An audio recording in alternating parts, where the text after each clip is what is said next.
Hello everyone, welcome to Shortcut. আমরা আজকে যে বিষয় নিয়ে আলোচনা করব সেটি হচ্ছে Lagrange interpolation।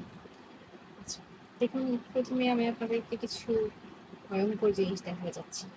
ভয়ঙ্কর কেন বলতেছি দেখেন, আপনাদেরকে আমি একটু ফর্মুলাটা দেখেন, ঠিক আছে? এটা ফর্মুলাটা ঠিক কতটুকু? হুম, এই দেখেন, এটা হচ্ছে আপনার টোটাল ফর্মুলা। এই যে আপনার টোটাল ফর্মুলা এতটুকু। ভয় পাওয়ার কিছুই নেই, এটা অনেক ইজি। কেন ইজি বলতেছি, এটা হচ্ছে কি, আমরা গতবার যেভাবে একটা যদি বলতো যে এক্স এর জন্য এফ এক্স এর মান বের করো, দেন আমি কি করতাম যে স্প্লাইন বা লিনিয়ার ইন্টারপোলেশনে কি করছি, যে দুটো পয়েন্ট নিয়ে কাজ করছি, রাইট? এখানে শুধুমাত্র কি করতে হবে, যে ধরেন এখানে 4 ঘর দেওয়া হলো, 4 ঘর দেওয়া হয়েছে, তো 4 ঘরের জন্য ধরেন এই চারটা লাইন আমরা শুধুমাত্র লিখতে দেবো। আচ্ছা, কিভাবে লিখবো? ধরেন বলা হলো আমাকে এই x2 আর x3 এর মাঝখানে যে কোনো একটা সংখ্যা, ধরেন এটাকে আমি ধরে নিলাম x4। বললো যে x4 এর জন্য ফাংশন অফ x বের করো, ঠিক আছে? তো তখন বললে এই যে এখানে x, এখানে x লেখা না, এই xটা হয়ে যাবে তখন কি, এই যে এখানে যে x4 আমাদেরকে বসে বের করতে, ওই x4 এর মানটা আমরা এখানে বসাবো। আর এখানে x1 মানে হচ্ছে এই যেটা x2। আচ্ছা, আরেকটা কোশ্চেন আপনাদের থাকতে পারে যে এখানে x1 থেকে শুরু হয়েছে, 2 আছে, 3 আছে, x0 নাই কেন? যখন আমরা x0 নিয়ে কাজ করব তখন আমরা এখানে এই ফাংশন অফ x0 এর মানটা গুণ করব, আর উপরে ইয়ে থেকে যে মানটা আমাকে বের করতে বলবে তার থেকে হচ্ছে আমরা x0 কে বিয়োগ দিব, ঠিক আছে? এখন এই x0 এর কাজ করতে হবে এই যে এখান থেকে, এখানে x থেকে আমরা এটাকে বাদ দিই, ধরেন আমরা যখন x0 এর জন্য কাজ করবো তখন এটাকে বাদ দিব, দিয়ে x থেকে এটা বিয়োগ দিব, এটা বিয়োগ দিব, এটা বিয়োগ দিব, যতক্ষণ অব্দি আমাদের এটুকু অব্দি দেওয়া থাকলে আমরা এতটুকু অব্দি বিয়োগ দিব, ঠিক আছে? তো যদি এরপরে আমাদেরকে পরের লাইন মানে আগের বারে কি করতে হবে, ঠিক এই x এর জায়গাতে তখন আমাদেরকে হচ্ছে x0 থেকে আবার এই সেম মানগুলোকে বিয়োগ করতে হবে। তারপরে আবার ঠিকই প্লাস দিয়ে সেম পরেরটার জন্য এটার জন্য কাজ করতে হবে। আর এই এক্স যেটার মান আমরা বের করতে বলবে, যদি x4 এর মান বলে, দেন আমরা কি করবো, এই এক্সটা এখানে সবসময় ঠিক থাকবে উপরে এক্স। আর এবার এটা নিয়ে কাজ করতে হবে না, এটা গেল, এবার এটা করতে হবে, কারণ আমাদেরকে এতটুকু অব্দি যোগ করে এই এক্স এর মানটা বের করতে হবে, তাই না? তো প্রথমেই এটা এক্স এর কোথায় গুণ করবো, এখানে। তারপরে এটার উপর আঙুল দিয়ে দিব, ঠিক আছে? দিয়ে একটা দাগ দিয়ে কি করবো, এক্স থেকে যা যা আছে x0, x2, x3 এগুলো আস্তে আস্তে গুণ করে দেবো, ঠিক আছে? আর নিচে কি করবো, কোনটা ছিল এখানে x1, x1 থেকে আবার এই সেম টু সেম বিয়োগের এই পাশে যেগুলো আছে সবগুলো জাস্ট x0 এর পরে বিয়োগ দিয়ে লিখে দিব, ঠিক আছে? আচ্ছা, এভাবে বললে তো বুঝবেন না, চলুন আমরা হচ্ছে একটা এক্সাম্পল দেখি, তাহলে হয়তো বুঝতে সহজ হবে। আচ্ছা, আমরা এখানে একটা এক্সাম্পল লিখে নিয়েছি। দেন দেখেন আমাদেরকে কি বের করতে বলছে, বলছে যে আমাদেরকে বলছে 656 এর ফাংশনটা বের করতে। 656 এর বলছে ফাংশন এক্স বের করতে, ঠিক আছে? তো এখানে 656 কোথায় আছে আমাদের, এখন এই যে 656 আছে কোনটাতে, এই 54 আর হচ্ছে 58 মাঝখানে, তাই না? তাহলে আমাদের এখানে এক্স কি, এক্স হচ্ছে 656, ঠিক আছে? চলুন আমরা হচ্ছে যে যে ইনফরমেশন দেওয়া আছে ওগুলো লিখে নিই, এটা আপনাদের বুঝতে। আচ্ছা, তার আগে দেখেন, যেহেতু এগুলো এটা হচ্ছে এক্সএন আর হচ্ছে এক্স এক্সএন, রাইট? তাহলে এটা হচ্ছে কি এক্স নট, এটা হচ্ছে x1, এটা হচ্ছে x2, এটা হচ্ছে x3, এটা হচ্ছে fx3, এটা হচ্ছে fx2, এটা হচ্ছে fx1, আর এটা হচ্ছে fx0। ওকে, বাস এই জিনিসটাকে আমরা হচ্ছে এখানে কথা লিখে দিব। Here x0 equal to 654, x1 equal to 658, x2 equal to 659, x3 equal to 661. Okay, same to same এই x0 গুলোর মানগুলো এভাবেই নিয়ে নেবেন, 8156, আর হচ্ছে fx1 এটার মানটা সেম টু সেম, আপনারা জাস্ট মানগুলো ঠিক করে নেবেন। অনেক সময় হয় কি, মান লিখতে গিয়েও আমাদের ভুল হয়ে যায়, আর এই ভুলগুলো কিন্তু অনেক বড় কোনো ভুল করে যায়, ফুল একটা ভুল হয়ে যাবে যদি আপনি একটা মান প্রয়োগ করেন। তো অবশ্যই এই মানগুলো তোলার সময় একটু মনোযোগ সহকারে লিখবেন, যেন একটা জায়গাতে আরেকটা মান আপনি তুলে না ফেলেন। ওকে, তো আচ্ছা আমরা মানগুলো লিখে নিলাম। এখন আমাদের কাছে এক্স কি আছে এটাও লিখে নিই, 656। ওকে, তো আমাদের ফর্মুলাটাতে কি ছিল যে আমাদের কাছে যত পর্যন্ত থাকবে, এখানে আমাদের ফর্মুলা কত পর্যন্ত আছে, x3 অব্দি আছে, তাই না?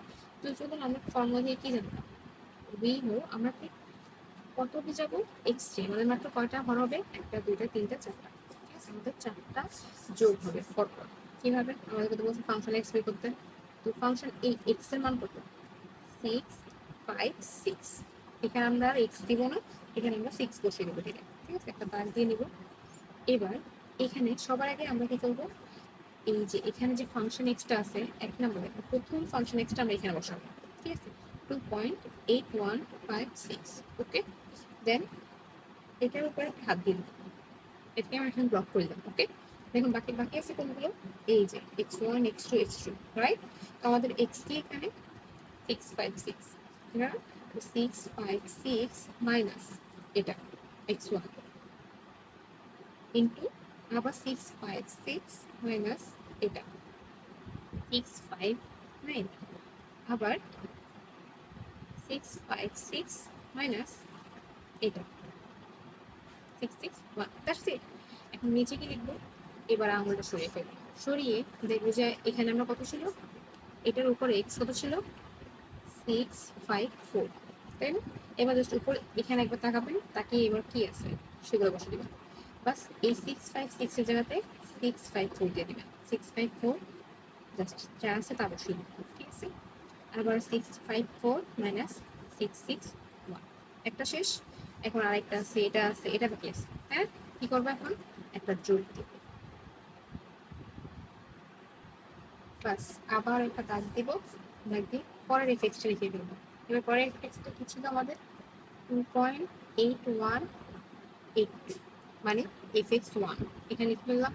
তাহলে উপরে এখন আমাদের x উপরে কি করতে হবে, x যা ছিল তাই হয়ে যাবে 656, আচ্ছা 656 মাইনাস হচ্ছে কি, আমরা এখন যেই এফএক্সটা ইউজ করছি বাকি ওটাকে হচ্ছে আমরা ব্লক করে দেবো, করে দিলে আমাদের কি থাকে 654 সবার আগে থাকে, 656 লিখে দেবো আবার। তারপর হচ্ছে মূলত হচ্ছে আমরা উপরের ইয়েটাতে হরটাতে 656 থেকে পরপর যা যা x1 x2 যা যা থাকবে ওটার যেটার এফএক্স নিয়ে কাজ করবো ওটার এক্স বাদে সবগুলোকে আমরা জাস্ট বিয়োগ করে দেবো।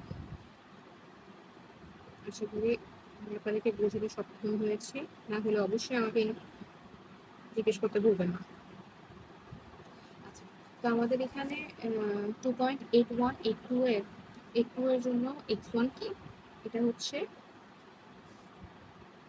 658, এবার জাস্ট উপরে যা আছে সেম টু সেম লিখে দিই, এটার জায়গাতে 658 দিব মাইনাস 658 মাইনাস 661, ওকে। দেন আবার আরেকটা প্লাস দিব, আর হচ্ছে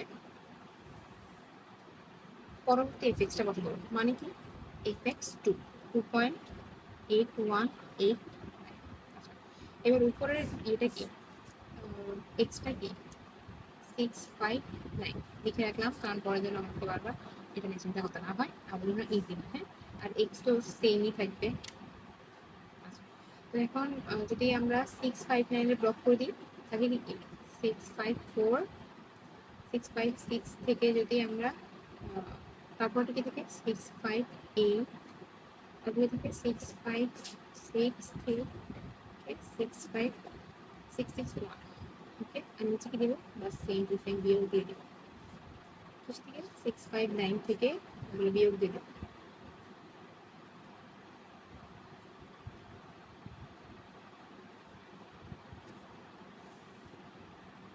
তারপরে একটা হচ্ছে কি fx3টা এখানে বসিয়ে দিব, তারপরে 2.8202, আর ওটার এক্স কত 661, আচ্ছা ওটাকে ব্লক করে এবার জাস্ট আমরা 656 থেকে বাকি এক্সগুলো বিয়োগ করে দেবো, 654 থেকে 656 থেকে 658 বিয়োগ দিব, তারপর বাকি থাকে আরেকটা 656 থেকে 659, আর নিচে জাস্ট সেম টু সেম বিয়োগ করে দেবেন। আচ্ছা, আমি আপনাদেরকে আরেকটা কথা ক্লিয়ার করতে চাই।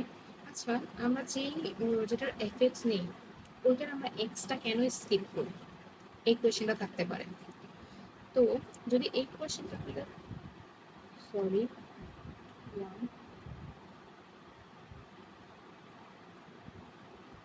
এই কোয়েশ্চেনের অ্যান্সার কি?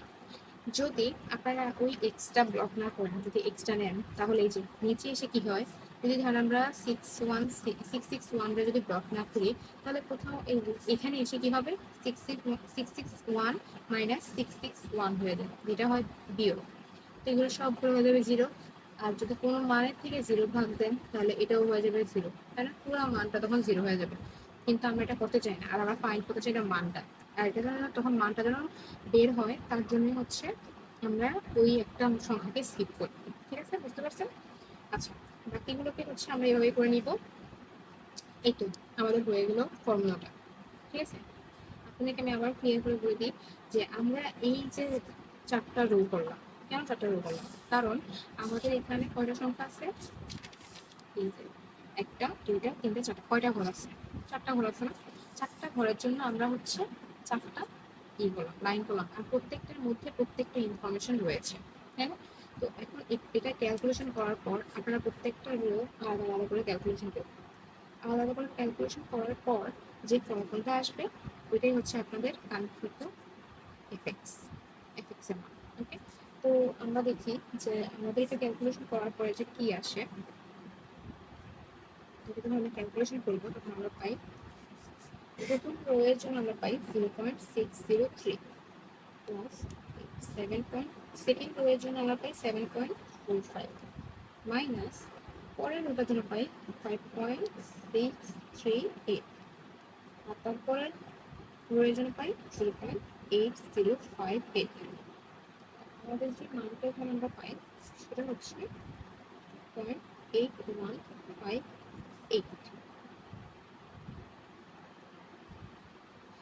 আচ্ছা, আরেকটা জিনিস, আপনাদের এটার মান এই এফএক্স এর মানটা ঠিক ততই হবে।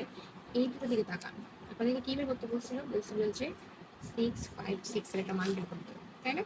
এখন বলছে এটার কি বের করতে, এফএক্স বের করতে। আচ্ছা, এফএক্স এর মান আমাদের কি আসছে 2.8158, তাই না? তো দেখেন এখান থেকে এটা দিয়ে কিন্তু বড় হয় নাই, 2.8158 কিন্তু এটা দিয়ে বড় হয় নাই, বা এটা দিয়ে ছোটও হয় নাই, 2.8156 দিয়ে কিন্তু ছোটও হয়নি, এটা ঠিক এরকম মিডলে আছে, তাই না? তাহলে আমরা বলতে পারি যে হ্যাঁ ওকে হয়েছে। এটা আমি আপনাকে কেন বলতেছি, ধরেন এক্সাম হলে কি হয়, আমরা একটা মান বের করে, অনেক বড় একটা মান বের করি, অবশ্যই আমরা আবার রিচেক দিব, কিন্তু মাঝে মাঝে কি হয়, ভয় রাখতে থাকে যে আসলে হলো কিনা, এটা যদি না হয়, এরকম ভুল মানে এই সময় নার্ভাস হয়ে আর অনেক ভুল হয়ে যায় ম্যাথটাতে।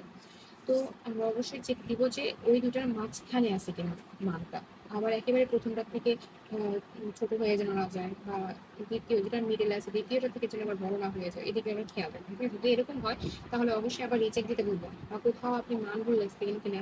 এটা কিন্তু কখনোই হবে না যে এটা কিন্তু এমন হবে না কখনোই যে এটার থেকে মানটা বড় হবে বা এর থেকে ছোট হবে। তো অবশ্যই আপনার চেক মানে ম্যাথ করার সময় অবশ্যই মনোযোগ সহকারে ম্যাথগুলো করবেন। আর এখানে ক্যালকুলেশন করার সময় অনেক সময় ভেজাল হয়, যেমন দেখেন আমার হয়ে গেছিল এখানে। তো এই জিনিসগুলো আসলে নিজেরা খেয়াল রাখবেন যেন আপনাদের না হয়। আপনাদের জন্য অনেক অনেক শুভকামনা রইলো। আশা করি আপনাদেরকে আজকে ম্যাথটা বোঝাতে পেরেছি। ততক্ষণ অবধি সুস্থ থাকবেন, ভালো থাকবেন। আল্লাহ হাফেজ। আর এটাই হচ্ছে আপনাদের অ্যান্সার। আসসালামু আলাইকুম।